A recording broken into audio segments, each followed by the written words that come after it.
Hello everyone, Assalamu alaikum, and a very good evening to everyone. I welcome you to my live session from my Facebook page, Manju's English Solutions. And so we join again after a long time. Today, I will conduct this live session on a particular topic of English literature. So far, I have conducted many live sessions on topics including ELT, linguistics, English language, English grammar, etc. But from now on, I have decided that I will not only deal with ELT, linguistics, English language and English grammar, but also I will deal with English literature. So today's topic for discussion is figures of speech.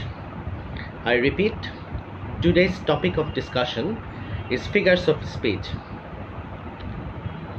So figures of speech is a very important topic for the students of English literature, and I think almost all the students of English literature are familiar with this topic, figures of speech.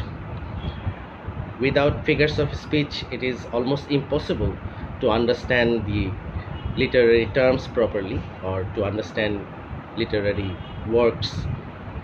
So to have a better understanding of English literature and the literary terms, we have to know about the figures of speech. First of all, let me clarify what figures of speech is all about. Actually, figures of speech are the literary devices that are actually used to enhance the literary beauty or rhetorical beauty of a particular expression or literary work.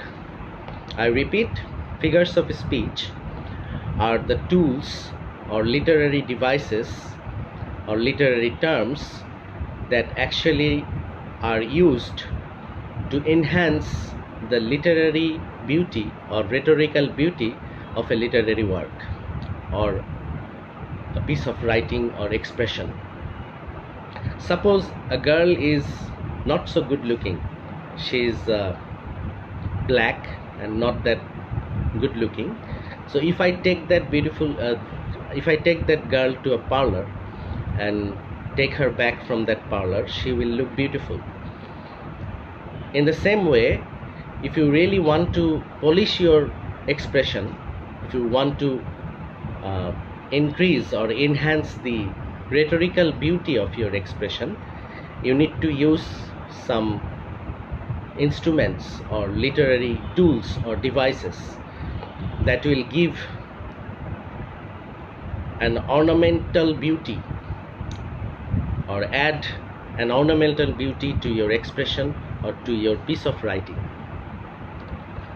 As I have already told you, a girl who is not so good looking, if I take her to a beauty parlor, she will look much more beautiful than before.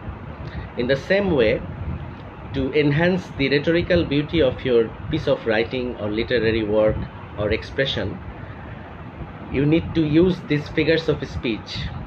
These figures of speech are used as the ornamental tools or the tools for ornamentation that will enhance the rhetorical beauty of your expression. So first of all, I will one by one discuss the literary devices or literary terms or the figures of speech. Number one, I am going to talk about simile and metaphor. What is simile and what is metaphor? Yes, these two terms are very important. Simile actually is used for making an indirect comparison between two objects or entities. I repeat, simile is used to make an indirect comparison between two objects or two entities. For example, the girl is like a rose I compared the girl with a rose. The girl is like a rose. Here, the girl and the rose are compared with each other. So an indirect comparison has been made between two objects or entities. Here I have used the girl and a rose. So I'm going to explain again. Simile is actually used to make an indirect comparison between two objects or entities, and the girl is like a rose is an example of a simile. How it is a simile, I'm going to explain that. Well, in case of simile, first of all we have to notice three things. Number one is the subjects and objects of comparison. Here I have used two subjects or objects. One is the girl and the other one is the rose. So the girl is compared to a rose. So here the subjects or objects or comparison we have already figured out. One is the girl and the other one is the rose. And secondly, we have to figure out the word of comparison. The girl is like a rose. So here, like, the word like is used to make the comparison between the girl and the rose, and it is used to make an indirect comparison. So like, the word like is the word of comparison here. And last but not the least, we have to figure out point of comparison. So the girl is like a rose. The point of comparison between the two objects or between the two subjects is beauty. That means the beauty of the girl is compared to the beauty of the rose.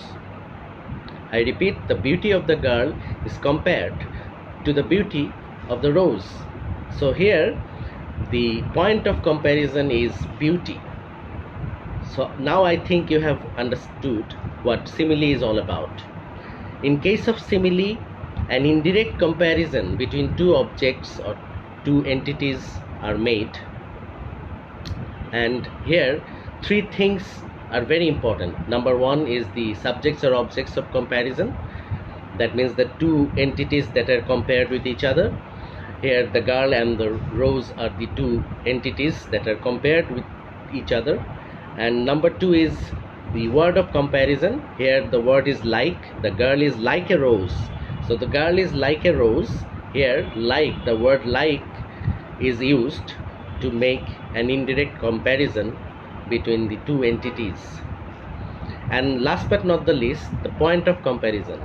Here the beauty of the girl, that means the girl is like a rose. Here the beauty of the girl is compared with the beauty of the rose. So simile is used for making an indirect comparison between two entities. I hope you understand what simile is all about. So the word of comparison might be like she's as beautiful as a rose, if I say it. Then the word of comparison would be as. Here I have used like. The girl is like a rose. So like, the word like is the word of comparison. So the word of comparison may vary, and mostly it is used to make an indirect comparison between the two entities. For example, the words like as, like, so, these words are used as words of comparison. So this is what simile is all about. Now let us move on with the next figures of speech, that is metaphor. What is metaphor? Metaphor is another type of comparison. It is actually used for making a direct comparison between two entities. I repeat, metaphor is a figures of speech which is used for making a direct comparison between two separate entities. For example, the girl is a rose. I am comparing the girl directly with a rose. The girl is a rose.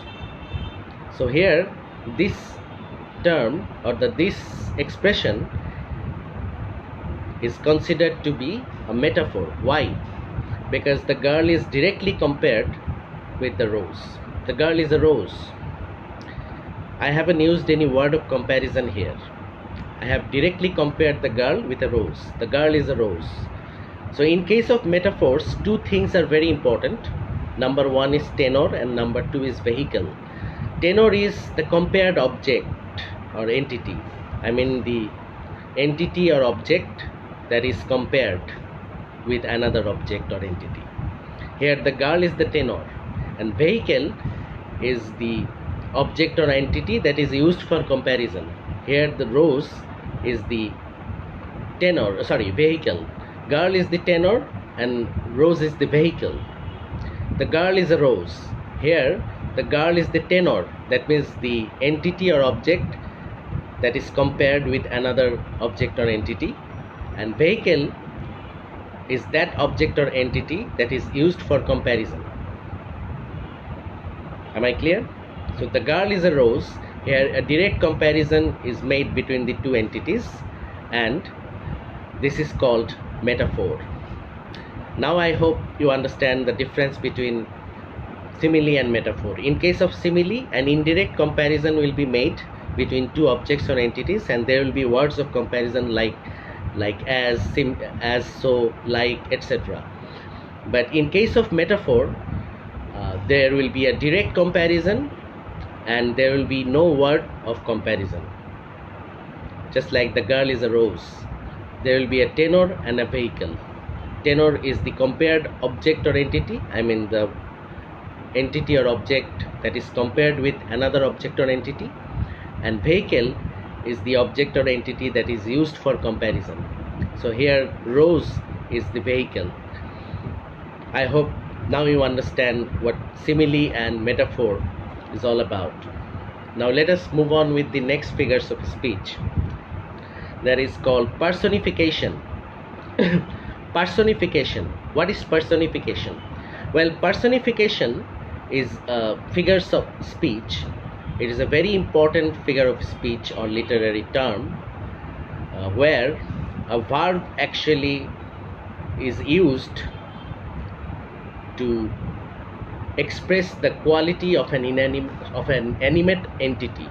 I repeat, the quality of an animate entity or the quality of an animal or a living creature will be applied to a verb.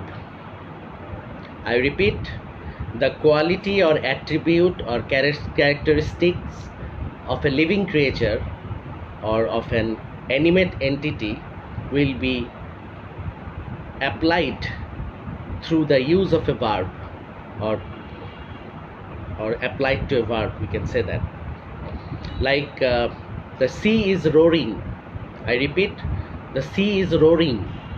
The sea is roaring. Sea actually is, we all know, it's an inanimate entity. It is not a living creature. But how can sea roar? The sea is roaring. So roaring actually is the quality of a living creature, of a living entity or of an animate entity. So the quality or attribute of an animate entity is expressed through the use of a verb. That is called personification. So in case of personification, the characteristics of a living creature will be expressed through the use of a verb. The sea is roaring. Here, the sea is an inanimate entity. It is not a living creature, but it is roaring. So roaring, the verb roaring actually is expressing the quality of a living creature. I hope you understand. The sea is roaring. That means it is personification, because here roaring, the verb, actually is expressing the quality of a living creature. Just like tiger can roar, lions can roar, but sea is roaring. Sea is an inanimate object, or is inanimate entity. So how can it roar actually? But the sea is roaring. That means here the verb roaring actually is expressing the quality of a animate entity or of a living creature. Now let us move on with the next figure of speech, that is personal metaphor. What is personal metaphor? Well, personal metaphor is a very important literary device or figures of speech. In case of personal metaphor, the quality or characteristic or attribute of a living creature will be expressed through the use of an adjective. Previously I said through the use of a verb in case of personification, but here in case of personal metaphor, the quality or characteristic or attribute of a living creature will be expressed through the use of an adjective. Just like the angry sea, the gloomy sky. So sea is actually an inanimate entity, but how can it actually be angry? How can it show anger? Anger actually is the quality or attribute of a living creature, but the angry sea, here adjective, the word adjective is expressing the quality of a living creature. I hope you understand. So that means this is personal metaphor. The gloomy sky. A person can be gloomy, a living creature can be gloomy, but sky, how can it be gloomy? It's an inanimate entity, but sky is gloomy. Gloomy is sky. So here the adjective gloomy is expressing the quality of a living creature. Am I clear? So the quality of a living creature is applied to an inanimate entity through the use of an adjective. This is called personal metaphor. In case of personification, the quality of a living creature is used or applied to an inanimate entity through the use of a verb. I hope you understand the difference between personal metaphor and personification. The angry sea roars. Here the angry sea is roaring. The angry sea is roaring. Here there are two figures of speech. Number one is the angry sea, that means personal metaphor. The quality of a living creature is applied to an inanimate entity through the use of an adjective. And roaring is the quality of a living creature which is applied to the sea, to an inanimate object or entity through the use of a verb. Now I hope you understand the difference between personification and personal metaphor.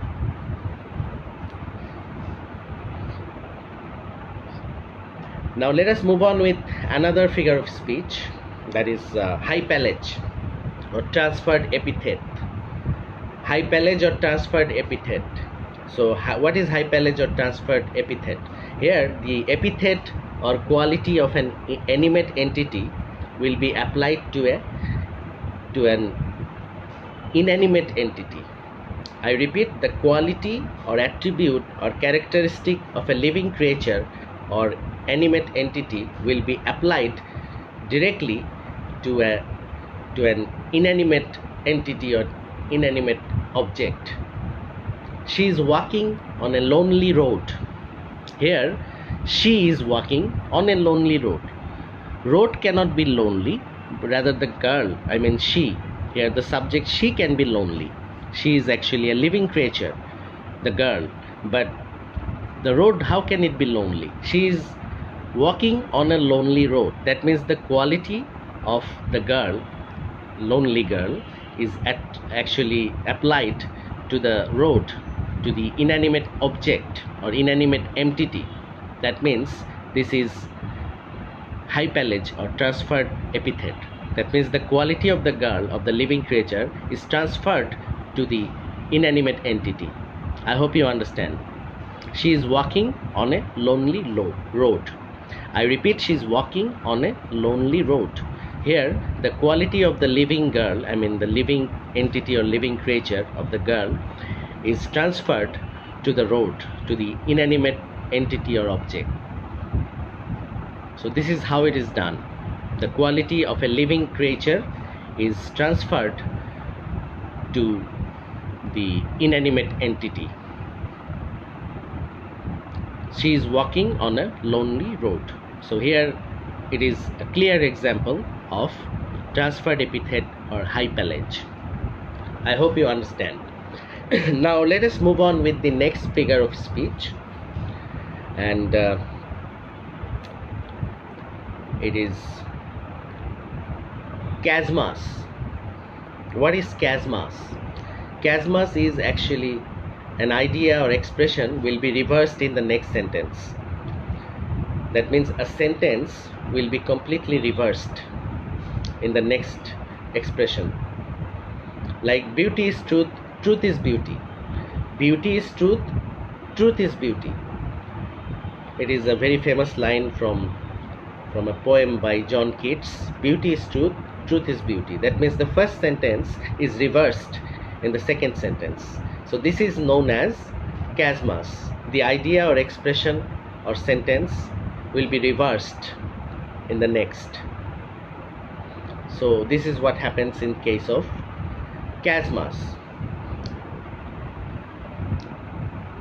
Now let us move on with the next figure of speech, that is zeugma.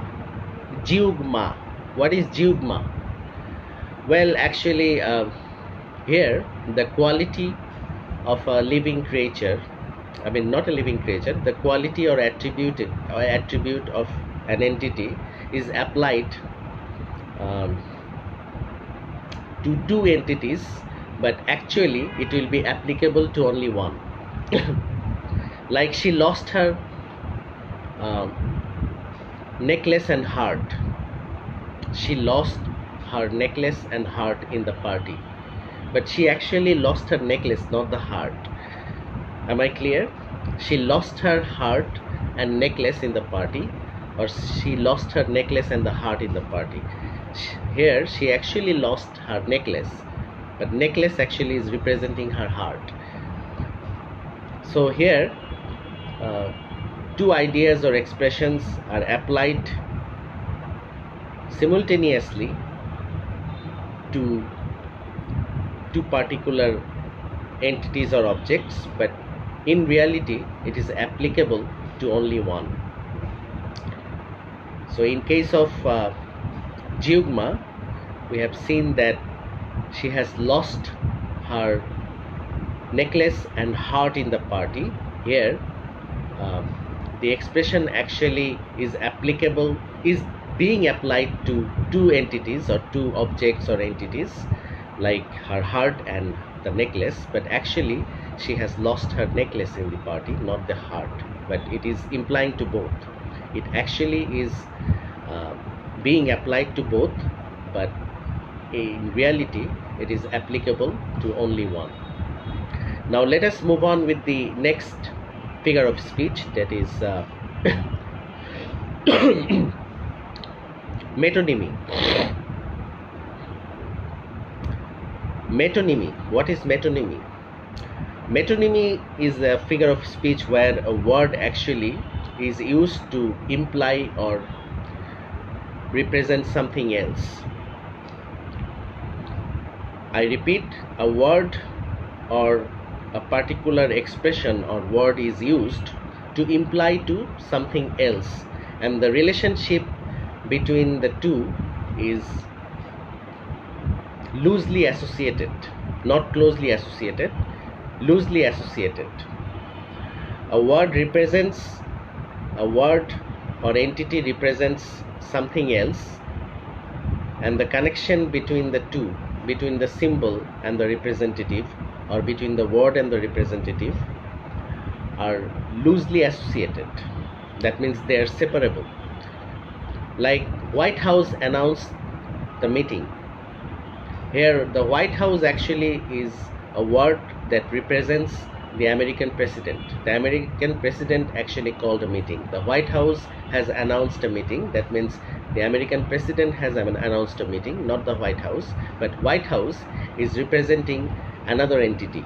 So here a word represents another entity, and the connection or relation between the two is loosely associated, and they are separable.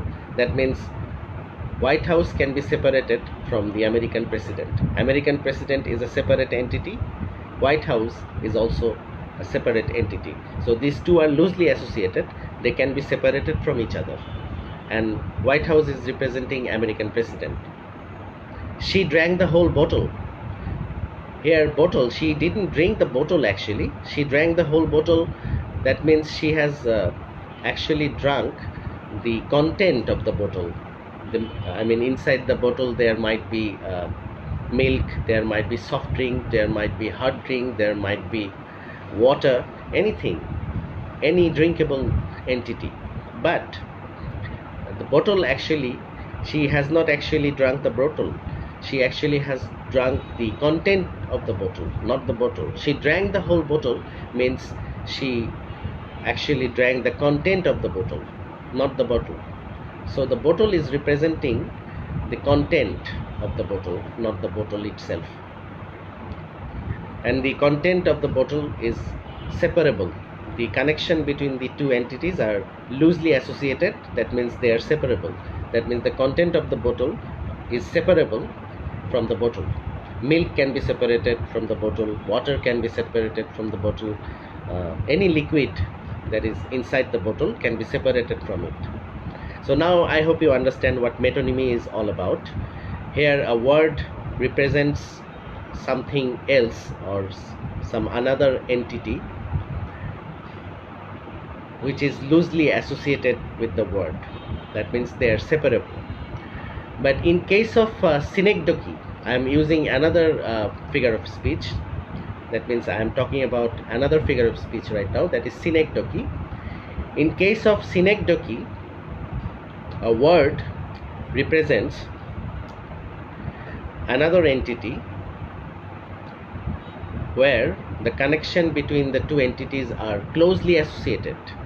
A word actually expresses another entity or another object, and the connection between the two, between the symbol and the representative, or between the word and the representative, is closely associated. That means they are inseparable. That means they cannot be separated from each other. Like the hand that fed you is no more. The hand that fed you is no more. That means the person who used to feed you is no longer alive, is dead.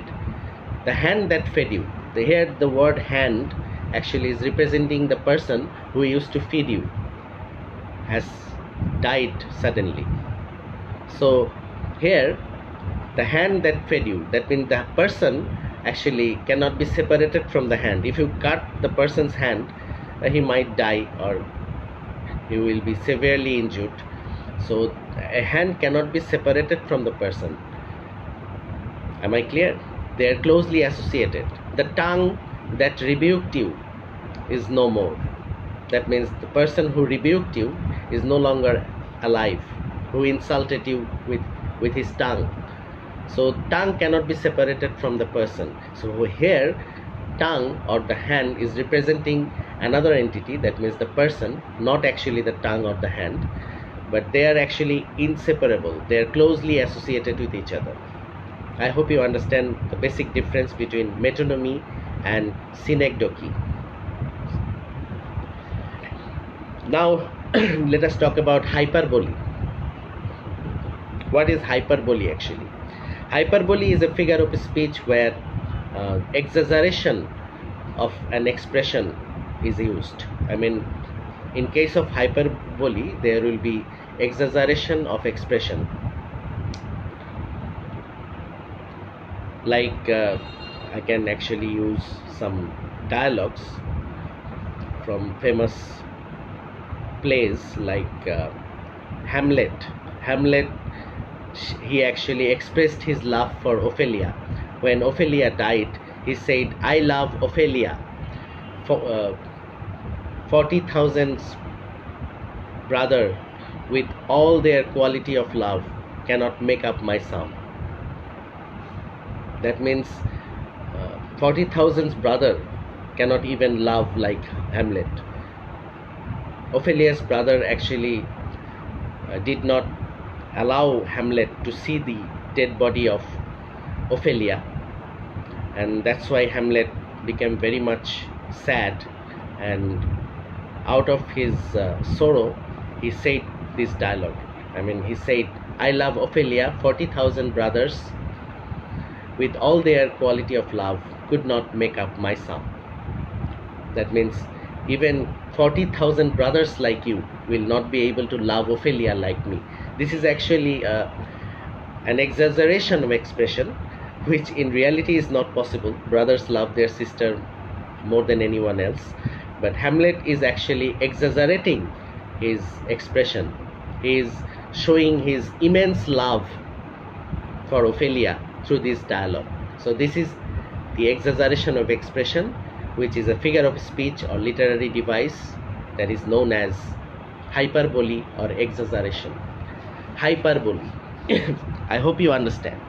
And I'm giving you another example. After killing Macbeth, after killing the King Duncan, Macbeth, I'm talking about another play of Shakespeare. I'm giving you an example from a play.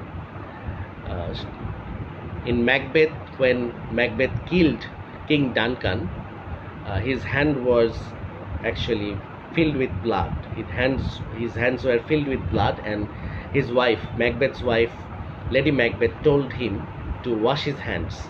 Then Macbeth, out of his frustration after committing the murder, he said, "No, my hands will rather the multitudinous seas of incarnadine, making the green one red." That means, where shall I wash my hands? If I even wash my hands with the blue sea, then the whole sea will actually be reddened with the blood of my hands. That means the blood of my hands will make the whole sea red. It will turn the whole sea into a red sea. But actually it is an exaggeration of expression. Only a little amount of water will wash away the blood from his hands. We all know that. But here he is actually expressing his frustration, his guilt after committing the murder through this exaggeration of expression. So this is called hyperbole. Here the exaggeration of expression is deliberately used. Now let us move on with the next figure of speech, that is called onomatopoeia. Onomatopoeia.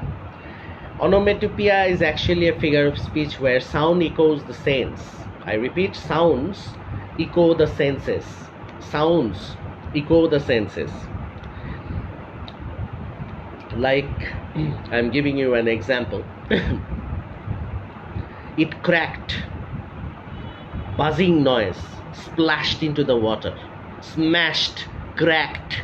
So these are actually expression or words that are actually used to represent different types of sounds that echo different senses. Suppose an object hitting the water is expressed through the word splash. The spaceship splashed into the water. Here the word splash, actually a sound. It echoes sense of some object or entity touching the water or hitting the water. The spaceship splashed into the water. Howling noise, buzzing sound. So these are actually the words or expression where sound echo the sense. We actually in our childhood read a rhyme written by Sukumar Rai. Hon hon pon pon, chole hon hon, chote pon pon, machi bhon bhon, thala jhon jhon. The whole rhyme actually is full of onomatopoeia. That means here sounds echo the sense. I hope you understand what onomatopoeia is all about. Now let us move on with the next figure of speech.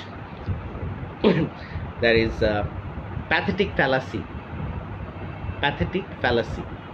In case of pathetic fallacy, the emotion of animate entity is expressed through nature. Like the sky is weeping. The sky is weeping. Here, sky is actually nature. It's part of nature. Sky is weeping. That means emotion of animate entity is being expressed through nature. So this is called pathetic fallacy, where nature actually grieves or mourns like animate entity. Am I clear? Nature grieves or mourns or laments like an animate entity. So this is known as pathetic fallacy. Now let us talk about thesis and antithesis. What is thesis and what is antithesis? Thesis actually is a figure of speech where words, phrase or ideas are arranged in an ascending order. I repeat, words, phrase or ideas are arranged in an ascending order. Ascending order, like she whispered, spoke and finally shouted. She whispered, spoke and finally shouted. Here the expressions are arranged in an ascending order. First of all she whispered, then she spoke and finally she shouted. She whispered, spoke and finally shouted. So this is thesis. And what is antithesis? Antithesis is just the opposite to thesis. I repeat, antithesis is the opposite to thesis. Like words, phrase and ideas here are arranged in a descending order.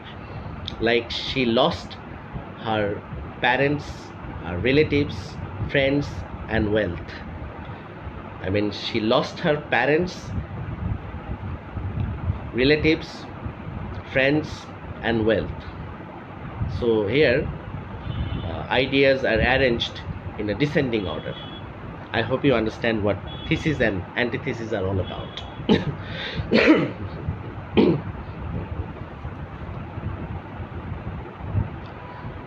Oxymoron. Now let us talk about another figure of speech, that is oxymoron. What is oxymoron? Here two contradictory words sit beside each other. Two contradictory words sit beside each other, like regularly, irregular. Regularly, irregular. She always attends the class late. So we can say that she is regularly irregular. Here two words, two contradictory words, regularly, irregular. Regularly, irregular. Two contradictory words sat beside each other and thereby formed a figure of speech that is called oxymoron. Consistently inconsistent. Consistently inconsistent. So just like Bangladeshi cricket players, they actually consistently perform badly. And that means they are actually not consistent in their performance. That means they are consistently inconsistent. So we can use the term consistently inconsistent. So here it would be oxymoron. So two contradictory words sit beside each other in case of the figure of speech oxymoron. Now I hope you understand what oxymoron is all about. Now let us talk about irony. Irony actually is a figure of speech where the very opposite to a particular expression is meant and it creates some kind of humorous effect. Suppose somebody arrived late in the class and the teacher said, "You are quite early today. You are quite early today." Here actually he came late. Somebody he or she came late in the class. Somebody came late in the class, but the teacher is saying, "You are quite early today." That means here the teacher is ridiculing that student, and the very opposite of his expression is actually meant by that expression.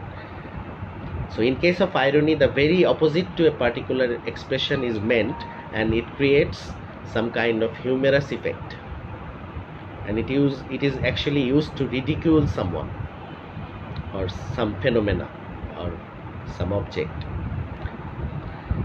Now let us talk about sarcasm. Sarcasm is actually the opposite to irony. Here actually something harsh is applied to someone. I mean somebody is criticized badly in case of sarcasm. Someone or somebody is harshly criticized in case of sarcasm. And in case of euphemism, What is euphemism? Euphemism actually is another figure of speech where something harsh is expressed in a mild way. Something harsh or serious is actually expressed in a mild way, like she passed away, she is no more. We are not saying she died, we are saying she passed away, she is no more. This is euphemism. I hope you understand. Now let us talk about paradox and epigram. Paradox and epigram. What is paradox and what is epigram? Paradox and epigram are two figures of speech. In case of paradox,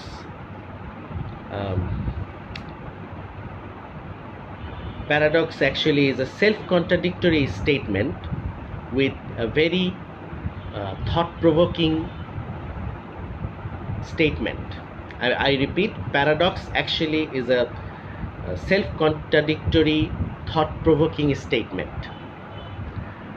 I hope you understand. Paradox is a self-contradictory thought-provoking statement. Like failure is pillar of success. How can failure be pillar of success?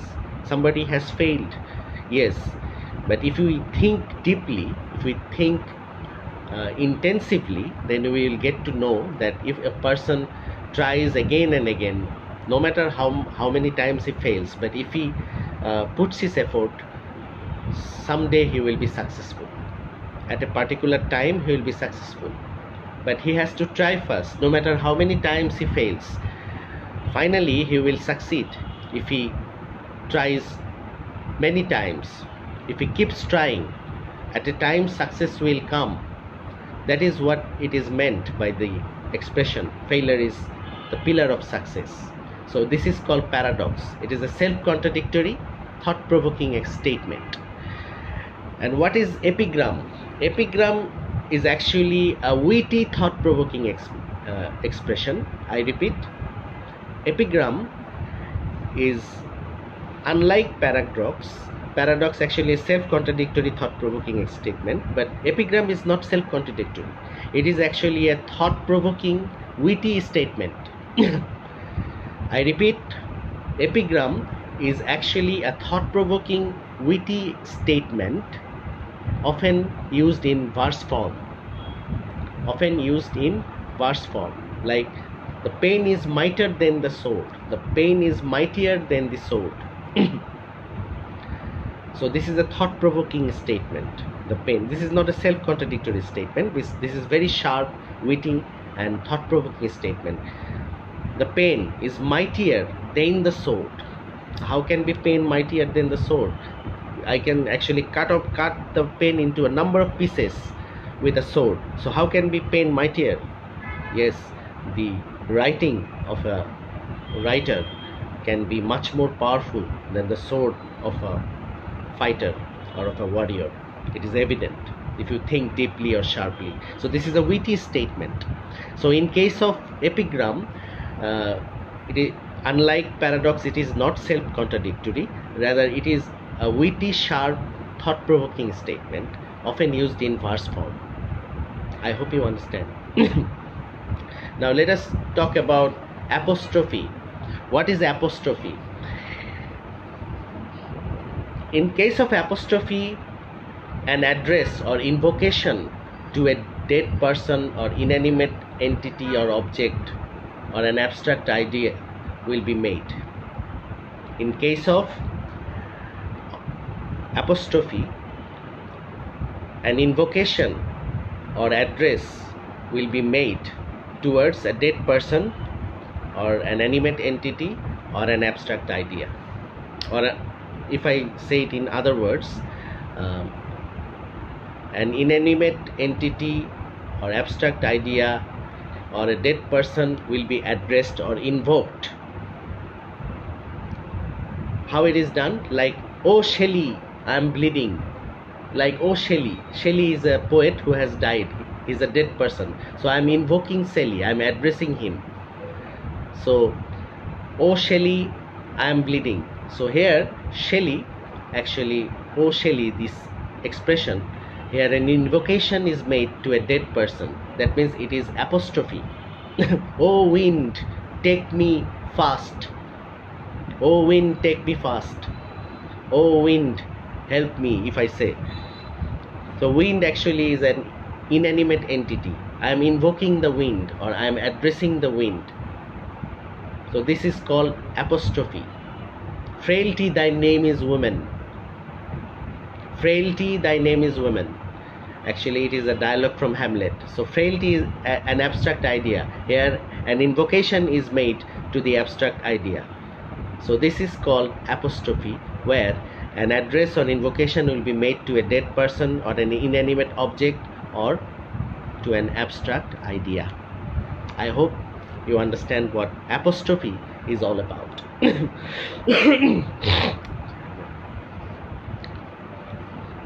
So I have already discussed the major figures of speech today, but if you have any problem on a particular figure of speech, you can come up with your problems. You can raise your voice. I can talk about another figure of speech that is called pun, where a particular word actually is used simultaneously. I mean, a particular word that actually has got a double meaning is used simultaneously. I repeat, a particular word that has a double meaning is used simultaneously in a particular expression. Like the father smart the boy to make him smart. The father smart the boy to make him smart. Here smart, S-M-A-R-T, smart means to hit someone, to strike someone, or to beat someone. But smart, S-M-A-R-T, smart means another thing. We all know that the boy is very smart. The father smart the boy to make him smart. Here the word smart actually has got a double meaning, and it is actually applied to a particular expression. So I hope you understand what pun is all about. Here a particular word that implies to a double meaning. I hope you understand. So this is what figures of speech is all about. I think I have already discussed almost all the important figures of speech, but if you really want to understand these terms, these literary devices or figures of speech, you need to practice a lot. I can suggest you some books like A Glossary of Literary Terms, M.H. Abrams, a very famous book. You can use the book to have a better understanding. There are some other books of Rhetoric and Prosody. Rhetoric and Prosody, Gopal Mallik Thakur, written by Gopal Mallik Thakur. Rhetoric and Prosody. It's a very famous book written by an Indian writer. Here you will actually get to know about almost all the figures of speech. It will help you a lot to have a better understanding of these literary devices. And I suggested you another book, Dictionary of A Glossary of Literary Terms, written by M.H. Abrams, A Glossary of Literary Terms. It's a very famous and popular book used by the students of English literature. And the other book, Rhetoric and Prosody, written by Gopal Mallik Thakur, which is a very handy book to understand the figures of speeches. So thank you very much. It is very difficult to make you understand figures of speech without using multimedia, but I actually, through my lecture, I tried my level best to give you some ideas about the major literary terms or devices or figures of speech. I hope it will help you a lot to have a better understanding of the literary terms or figures of speech. And that's all for tonight. I hope you learned a great lesson. I hope you have been able to understand. If you have any problem, you can contact me through the inbox of this page. You can text me. You can even call me over the phone. My contact number is there on my Facebook page, Bonjour's English Solutions. And my lecture, my live sessions recorded video will be uploaded on my Facebook page as well as my YouTube channel with the same title, Manju's English Solutions. So thank you very much for joining my live session tonight. We'll meet again in another live session. Till then, it's goodbye and good night. Take care, everyone.